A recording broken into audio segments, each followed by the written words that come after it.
name is Franz-Albrecht, Oettingen-Spielberg, and come and join me for the management and hunt of my favorite 5 game species.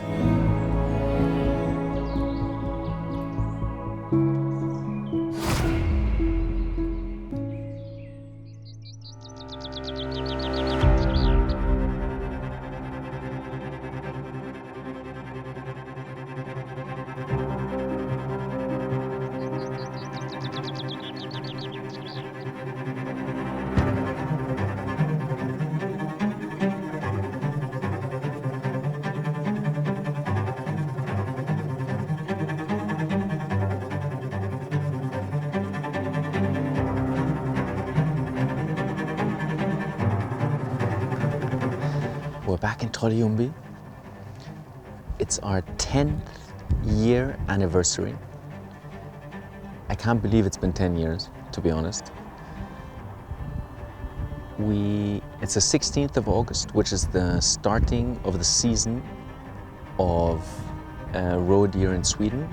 They also started nowadays in May, and then it closes off and starts again on the 16th of August. But the tradition in Sweden is to shoot the bucks from the 16th of August until I think it's the 15th of October. And we are just behind the hunting house on a very old buck that has been known. I mean, Finn and Linus have been telling me they have pictures for 3 or 4 years. This year he has extra points going out the back. He has very, very nice coronets that are flat on the head. And we're gonna go and try and call him. It's early in the afternoon, but we have good wind. He's right next to a main road. We know where his territory is. We don't know how good the rut is at this moment in time. So we'll try and call him now. If he doesn't come out, we still have a good chance in the evening that he'll just come out feeding with a female or by himself. So we're maybe 50, 100 meters away from the spot where we would like to call him. We're gonna try and call him out of the wood into the field.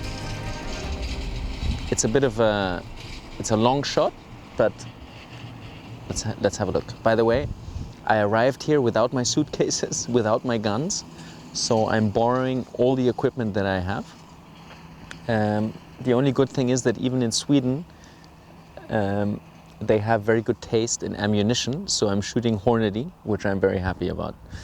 Everything else is improvised, but let's see whether the buck will come to my call anyway. The call is something that I have in my hand luggage, so that's something I don't have to borrow, which I'm quite happy about. Let's have a look at what we can find.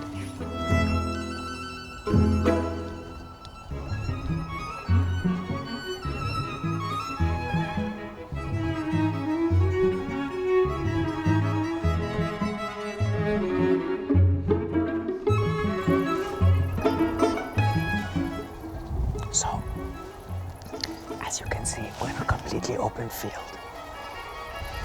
In the background, the pine trees is where his territory is. And the field in front of us is where he has been seen, mostly. Calling him at this time in the afternoon out in the open field. It's risky because the chances of him coming are not that high. But before we go in the wood, I would prefer calling him now, because he could also be lying in the hedgerow in front of us. So we'll just start here, maybe 10, 15 minutes. And if he doesn't come, we can always move closer. The only trouble is, if he comes around the hedgerow and tries to come behind us to catch the wind, we won't see him. But let's see, we're in the middle of his territory, so maybe he'll come. He's been seen with a female in the last few days, so it depends how much the female has influence on him. But maybe because we're in the middle of his territory, he still has some interest to see what's going on. So let's have a look.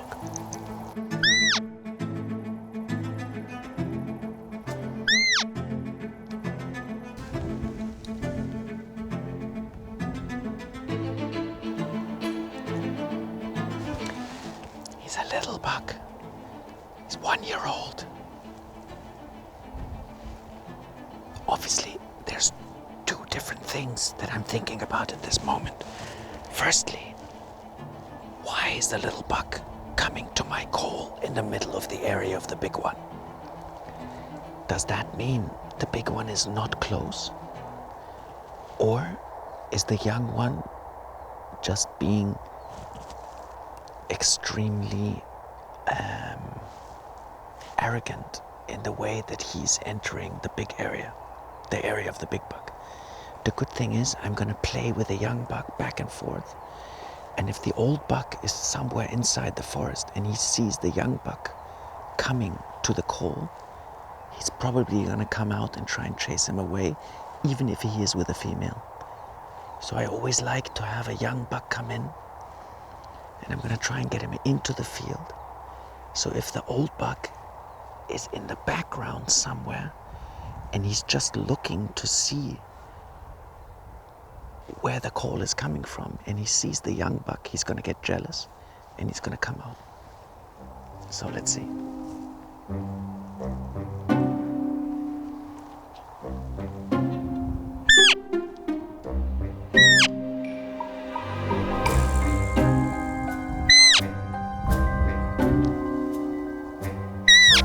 We're calling here for about half an hour.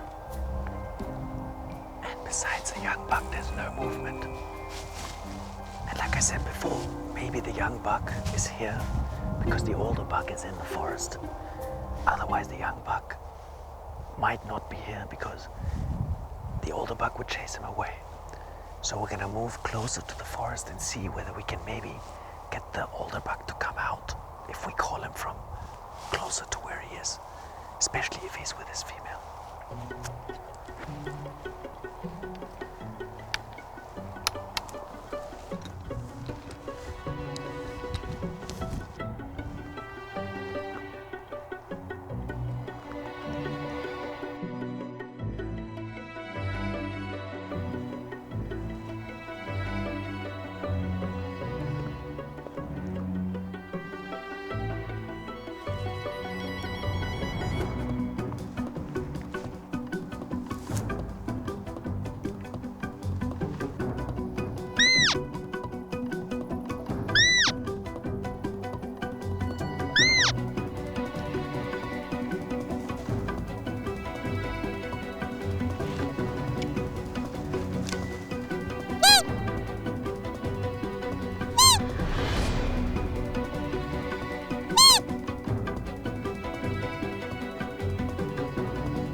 Once in a while, a plan works. We moved all the way from the corner of the field to the forest. And we were calling 200 meters away and he didn't react at all. And we came here to this tree closer to his territory. We did a few calls and he was there immediately. And it took me a while to take the shot because he was completely covered by leaves. But I had a little gap in between. And I didn't want to risk waiting longer because the wind is slightly going towards his direction. And as you saw, if he had gone on to the left, he would have been in full cover and he would have surrounded us. So I had to take that shot. And even though there was, with a 243, with that much leaves in front, I don't want the bullet to hit the leaves before the buck.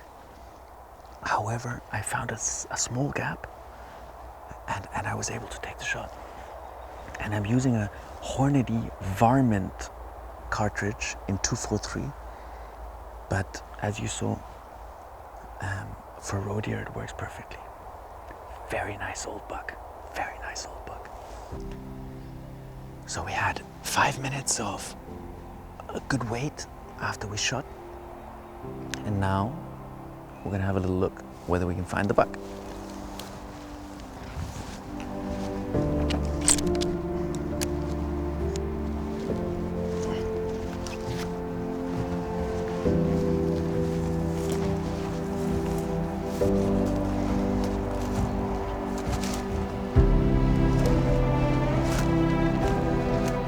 So this was more or less where he was.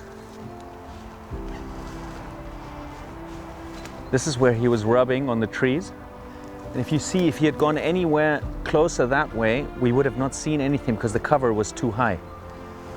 And he turned and he just went 20 meters that way.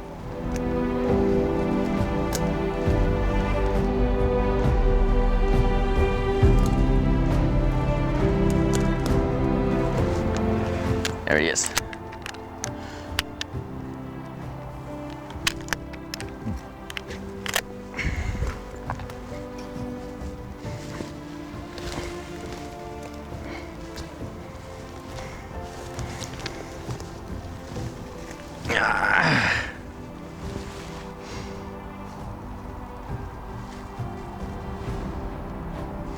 That's just a wonderful example of a Swedish character buck. I mean, look at the coronets. He's really old. Just a really typical Swedish, fantastic roebuck. And if I look at the age, I mean, 6 years is definitely not enough. The teeth are worn down on both sides. Really fantastic buck. And what a great experience calling him. Firstly from like 400 meters away, 300 meters away. And then we moved closer to his territory, into the center of his territory, and he came within 2 minutes. Look how big the coronets are, but also how slanted they are and how low on the head they are. And look at this incredible skull of just an old warrior. Really fantastic buck. Really fantastic buck. Great, great experience. So now the first thing we do is we honor the buck, and he gets his last bite.